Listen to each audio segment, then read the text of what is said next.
Also, the trip you made to Tibet was a big eye-opener as well. So anyway, this is my health background, and I decided I was going to hack it. And I started running an anti-aging nonprofit group, which is why I wrote Superhuman, the new book about anti-aging, because I met guys 3 times my age. Actually, yeah, it was in my late 20s. So yeah, people in their 80s and 90s. They were up till midnight, excitedly calling me about the latest anti-aging hacks, and they were owning their biology, and they were aging backwards and doing this crazy stuff. And I'm like, I'm the youngest guy in the room, but they asked me to be president of the organization. So I started learning. And so now, 20 years later, I've been studying and learning and immersing myself in that field to get the skills and the knowledge that led to biohacking, led to this quest to live a very long time. And along the way, I said, you know, I'm going to go to Tibet. I'm going to learn meditation from the masters. I've exhausted what's supposed to work in the West, and I'm still tired, and things aren't working, and I've lost a bunch of weight. In fact, when I went to Tibet, I'd been a raw vegan for a while, and that was when I ended being a raw vegan, because I'm not eating. There's no vegetables in Tibet. It's like a little bit of yak and some God knows what, but it's not a really it's a real food desert. We'll put it that way. And I'm feeling really, really bad. I'm at 18,000 feet elevation at Mount Kailash. This is the holiest mountain in the world. It's considered sort of Mount Olympus for Buddhists and Hindus. You're not allowed to climb the mountain, but you walk in a 26-mile circle around the mountain, and it always has to be clockwise, and it's a really holy thing to do. I read about it in Outside magazine 25 years ago or something. So I just want to do this. I don't know why, but the pictures are awesome, and it's so remote. 5 days drive in a 4-wheel drive on dirt roads just to get to this place. Like, there's nowhere else like it on Earth.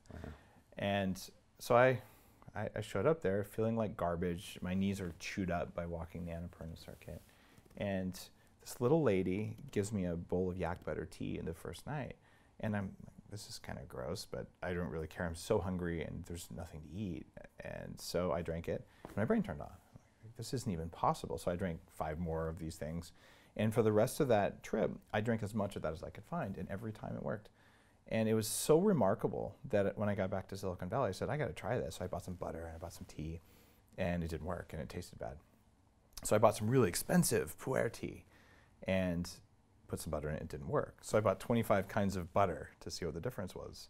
And it turns out grass-fed butter worked and regular butter didn't. Why? It turns out there's different fats in the butter when they eat the right stuff.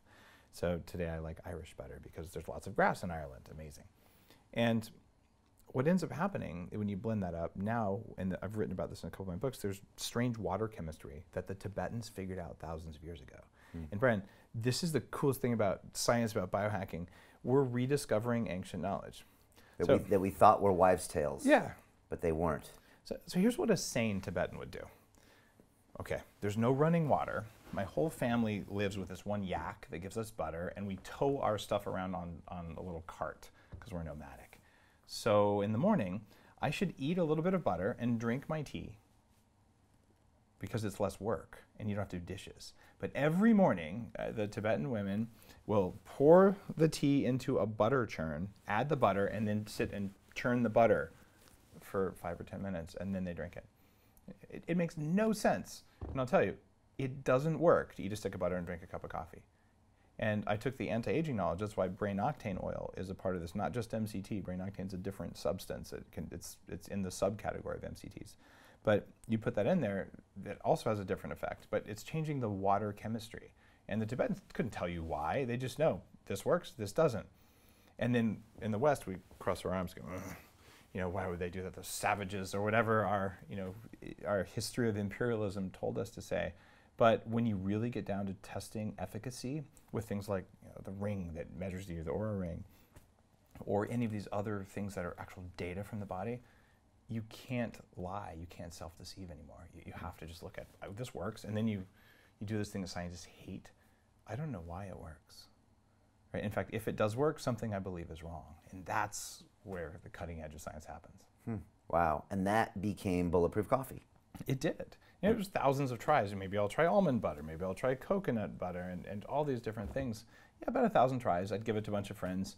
And when you get this certain thing where you drink something and your body's like, more. And part of it's flavor, but part of it's also like an energy thing. And you can tell there's a look on someone's face the first time they try properly made bulletproof coffee. they just get a signal that says, this, yeah, just do this. And after probably 150, 200 million cups of Bulletproof coffee, I'd estimate we've made so far. And people have lost at least 1 million pounds on the Bulletproof diet. I'm pretty confident that that gleam that people get the first time they try it, it's a real thing because your body's saying, I want to work better. Right. And the proper cup of Bulletproof coffee consists of coffee, the grass-fed butter, and some brain octane oil. Is that right? Which is kind of a derivative of the MCT. Now, I'm not going to pick on any particular coffee, but the Bulletproof coffee beans are lab tested. There's some stuff in coffee that can cause jitter. And in fact, it goes back to that mold story. It can cause jitter and anxiety. So the official trademarked recipe uses the beans that don't create the jitter. Yeah. And not all coffee is going to do that. And because you're in Europe, Europe actually has standards for a toxin that forms in coffee. There are no standards in the US and Canada. So coffee that's illegal to sell in the UK will get sold in the US. Right, right.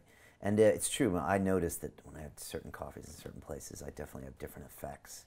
And sometimes I stay away from coffee because of that, for that reason. You know? I gave it up for 5 years. I didn't drink coffee when I went to Tibet because it made me feel so much anxiety. And I thought, oh, I'm allergic to coffee. Great. And when I was a raw vegan, by the way, I got all kinds of allergies I didn't have. Right. And like, man, this sucks. But when I came back from Tibet, I had 1 cup of coffee just to see, all right. And I drank it and I felt like a great golden god. Fortunately, I went for the best coffee I could find. It was a clean coffee that didn't have mold in it. The next day I drank another cup of coffee because I'm celebrating. I can handle coffee again. All this garbage about adrenal function and coffee and all these things we tell ourselves about it. The next cup of coffee made me feel the way I used to feel. I'm like, I couldn't have shifted overnight. It was the coffee, and it was. And so that was what led me to create the lab-tested stuff that we make at Bulletproof. That was the first or second product we launched.